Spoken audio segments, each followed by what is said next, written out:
चंद्रयान 3 ने भेजा चांद से सबसे पहला संदेश इसरो को, और सुन करके वो मैसेज वैज्ञानिकों के आंखों से आंसू छलक पड़े। दोस्तों, ये बड़ी विडंबना है। आज के तारीख में छोटा से छोटा नेता ही क्यों ना हो, छोटा से छोटा पार्षद ही क्यों ना हो, उसकी फैन फॉलोइंग बहुत होती है। आज की तारीख में कोई भी बंदा अगर गंदे शब्दों का यूज करके अपने आप को कूल दिखाता है तो एक इन्फ्लुएंसर बन जाता है। लड़कियां डांस करते हुए इन्फ्लुएंसर बन जाती हैं। अगर इन्हीं सभी चीजों से अगर इन्फ्लुएंस होना है तो लालत है हम भारतीयों पर। हमारे इन्फ्लुएंसर्स तो वो 3 लोग होने चाहिए जो हमारे पूरे देश को चलाते हैं। एक वो जो हमारे प्लेट में खाना रखता है, हाँ दोस्तों आपने सही समझा, हमारे किसान भाइयों। दूसरी जो हमारी दुश्मनों से रक्षा करता है, हमारे देश के जवान। और एक वो जो वहाँ पहुँचाता है जिस जगह को कभी किसी ने देखा ही नहीं, हमारे देश के वैज्ञानिक। ऐसे ही नहीं हमारे देश में बोला जाता है, जय किसान, जय जवान, जय विज्ञान। Bahadur Shastri ji gave us the slogan, जय जवान, जय किसान, जय विज्ञान।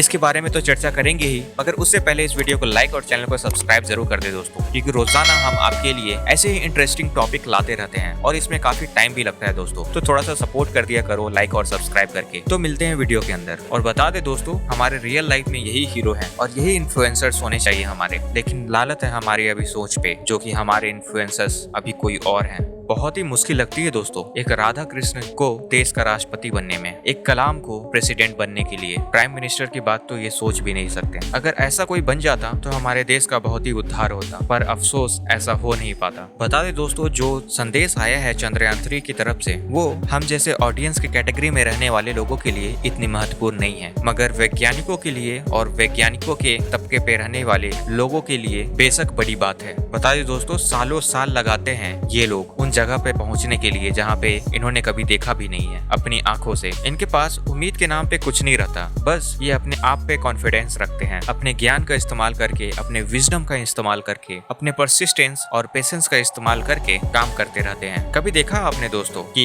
कोई इसरो के साइंटिस्ट का इंस्टाग्राम हैंडल पे मिलियंस में सब्सक्राइबर या फॉलोअर्स हो? 2-4 गिनती में गिन सकते हो दोस्तों, उसके अलावा किसी के नहीं रहते हैं। बता दे दोस्तों कि इनका काम टोटली अननोटिस चला जाता है, इनको क्रेडिट तक भी नहीं मिल पाता है, और मिलता है क्या, अखबार की 1-2 लाइन और कुछ सेकंड टेलीविजन के ब्रॉडकास्ट, दैट्स ऑल दोस्तों। उसके बाद तो इंस्टाग्राम के रील्स वाले, शॉर्ट्स वाले, यही सब ले जाते हैं सारी अटेंशन हमारे पब्लिक की, और इन्हें कुछ नहीं मिलता। आज की तारीख में तो पढ़ना ही मुश्किल है, वैज्ञानिक बनने की तो बहुत दूर की सोच है, क्योंकि जिस किस्म की अभी फीस लगती है स्कूल में, आम आदमी तो सोचते हैं अपने बच्चों को पढ़ाने के लिए बड़े बड़े स्कूलों में। अब वहाँ पे उसने क्रॉस कर लिया, वो बैरियर को क्रॉस कर लिया। अब इस जमाने में कैरियर बनाने की होड़ में क्यूरियोसिटी जो होनी चाहिए वो तो दबी गई है। और दोस्तों, एक वैज्ञानिक उसी जिज्ञासा को बाहर निकालता है, हम मानव की अस्तित्व को समझने की, इस पृथ्वी की अस्तित्व को समझने की। वो सौर मंडल की उत्पत्ति के बारे में रिसर्च करता है और उसे समझने की बहुत बड़ी कोशिश करता है, तब जाकर के लोग वैज्ञानिक बनते हैं। उसको अपने कैरियर का कोई ध्यान नहीं रहता, मगर हाँ वो पढ़ाई में बहुत ही तेज रहता है। इसीलिए बहुत कम ही लोग हैं जो ऑप्ट करते हैं इस प्रोफेशन को साइंटिस्ट बनने के लिए, और इनका योगदान हम जैसे लोगों को तो सराखों पे रखना चाहिए। जब चंद्रयान 3 का लूनर कैप्चर हुआ और चंद्रमा के ऑर्बिट में वो इंसर्ट हुआ, तब जो एआई कंप्यूटर उसके अंदर फिट थे उसने मैसेज भेजा, और वो मैसेज में बोलता है, मॉक्स इस track, I am Chandrayaan 3 and I am feeling lunar gravity. और ये जो लाइन थी दोस्तों, ये जो मैसेज था, जो चंद्रयान 3 के लिए सालों साल तक मेहनत करते रहे, वो बहुत ही बड़ी रिलीफ, सेटिस्फाइड फील हुआ होगा इसरो के साइंटिस्ट लोगों को, और उनको उस टाइम पे फील हुआ होगा कि भाई कुछ तो हमने किया है, कुछ तो सफलता मिली है हमें, हमारी मेहनत रंग लाई। अब देखिए, इसरो के साइंटिस्ट जो है वो अलग अलग टीम पे काम करते हैं। किसी का काम है ऑर्बिटिंग करना, किसी का काम है अर्थबाउंड फायरिंग करना, किसी का काम लॉन्चिंग देखना है, किसी का काम हेल्थ चेकअप करना है, किसी का काम टेलीमेट्री ट्रैकिंग करना है। सबका अलग अलग काम है। तो यहाँ तक जिन वैज्ञानिकों ने काम किया होगा, तो उन लोगों को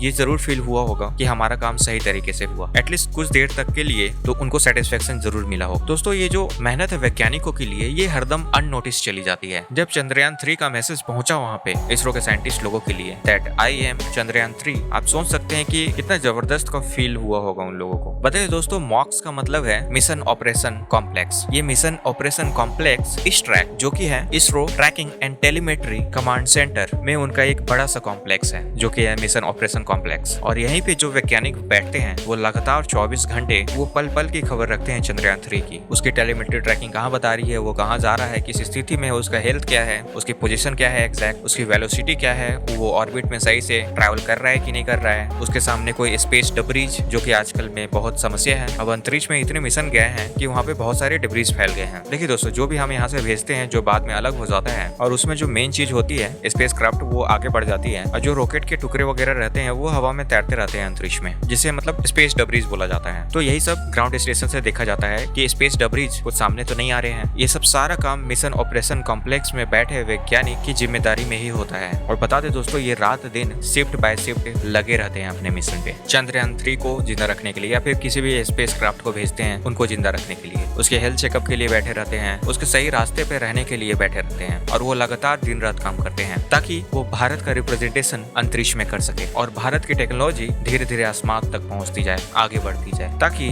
जब दुनिया चांद पर जाए तो भारत पीछे न रह जाए। इसलिए ये दिन रात काम करते हैं। लेकिन दुख की बात ये है कि ये इन्फ्लुएंसर नहीं है हमारे, कोई और इन्फ्लुएंसर है। दोस्तों, स्ट्रैक जो है ISRO telemetry tracking command centre जो कि बेंगलुरु में है, जिसका एक स्टेशन लखनऊ में भी है, वॉच टावर है जो जिसे कह सकते हैं वहाँ पे नजर रखा जाता है जो भी मिशन स्पेस पे जाता है। अब देखिए, धरती जो है अपने जगह पे चक्कर काट रही है और साथ में सूरज का भी चक्कर काट रही है, तो धरती स्थिर नहीं है, वो मूविंग है। तो इस स्थिति में लगातार एक जगह से चंद्रयान 3 की स्थिति को पता नहीं लगाया जा सकता है, और ये बहुत ही मुश्किल वाला काम है। भारत के अलग अलग जगहों पे अलग अलग स्टेशन लगे हुए हैं स्पेस के, और ये अलग अलग एजेंसीज के हैं, और सबका एक दूसरे के साथ कोलैबोरेशन है, और हर देश लॉन्च में एक दूसरे की मदद करते रहता है, या फिर टेलीमेट्री ट्रैकिंग हो उसमें भी मदद करते रहता है। तो लगातार अलग अलग देशों से इसरो के पास डेटा आते रहता है। जब भारत का जो फेस है जब वो हट करके दूसरे कंट्री की तरफ चला जाता है, जो चंद्रयान 3 हमारा गया है स्पेस की तरफ, तो ये दूसरे कंट्री से डेटा ले करके चलाते रहते हैं, चेक करते रहते हैं कि वो कहाँ पहुंचा और कैसे पहुंचा, और धीरे धीरे इसी तरीके से काम आगे बढ़ता रहता है। और ये समझ लिए तो ये बहुत ही कॉम्प्लेक्स और जिंदगी का एक बहुत ही बड़ा हिस्सा ले लेने वाला काम रहता है वैज्ञानिकों के लिए। अपने पूरे कैरियर में इन्हें 2-5 से ज्यादा उपलब्धियां इन्हें मिल ही नहीं पाती है, क्योंकि देखिए दोस्तों, हर साइंटिस्ट के हाथ में बहुत तरीके का आविष्कार होना पॉसिबल नहीं है। कुछ गिने चुने ही है जिनको सफलताएं मिलती हैं, और उन्हीं एक सफलताओं पे पूरा इनका कैरियर कट जाता है। ऐसे में इन महान लोगों को रिकॉग्निशन देना, पहचान देना, आइडेंटिटी देना, इन्हें फेमस करना हमारे और आपके जैसे लोगों के ही हाथ में है। अगर हम इनके स्टोरीज को टेल्स आम लोगों तक नहीं पहुंचाएंगे तो कौन पहुंचाएगा? ये आपकी जिम्मेदारी है। आप ये वीडियो देख रहे हैं, आपको ये शेयर करना चाहिए हर एक प्लेटफॉर्म पे, चाहे वो फेसबुक हो, व्हाट्सएप हो, इंस्टाग्राम हो, यूट्यूब हो, कहीं पे भी। दोस्तों, फिर से याद दिला दें आपको, इस देश को सिर्फ 3 लोग चलाते हैं, किसान, जवान और विज्ञान। इसके आगे और पीछे जो लोग भी हैं समझ लीजिए पब्लिक है, एक नॉर्मल आम इंसान है। ये काम के प्रोसेस को स्लो करने वाले हैं, ये काम नहीं करते हैं। तो इन 3 लोगों का सम्मान मिलना बेहद जरूरी है। इन तीनों लोगों का सम्मान देना हर एक भारतवासियों के लिए धर्म होना चाहिए। इसी के साथ मिलते हैं एक नए वीडियो में। तब तक के लिए इस वीडियो के लास्ट तक बने रहने के लिए दिल से धन्यवाद। जय हिंद।